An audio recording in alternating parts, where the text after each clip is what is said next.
ចពីមាត់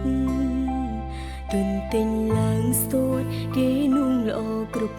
យ៉ាងគេមានទាំងលុយមានទាំងវ័យគ្រប់យ៉ាងអូនមិននឹងស្មានបងទៅស្នេហ៍រូបគេព្រោះរូបអូនមិនស្អាតមិនប្រែនមែនទេទើបបងជ្រើងគេលួចក្បត់អូនក្រោយខ្នងបងក៏ដឹងហើយគេนุ่ងមិនល្អនឹងបងហើយអ្វីស្នេហ៍ស្នងបងនៅតែតងគេ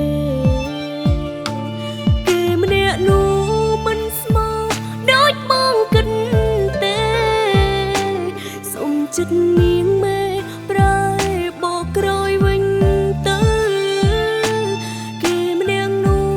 ជាព្រានគេមិនត្រឹមត្រូវបើសិនបងនៅមានតែឈឺផ្សា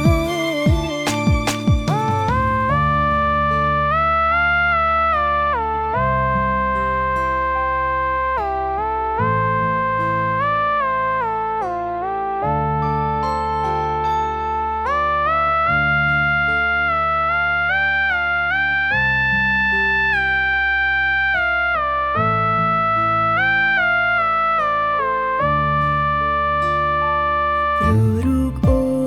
នមិនស្អាតមិនប្រែនមែនទេទើបបងជ្រើងគេលួចក្បត់អូនក្រោយខ្នងបងក៏ដឹងហើយគេนุ่ងមិនល្អនឹងបងហើយអ្វីស្នេហ៍ស្នង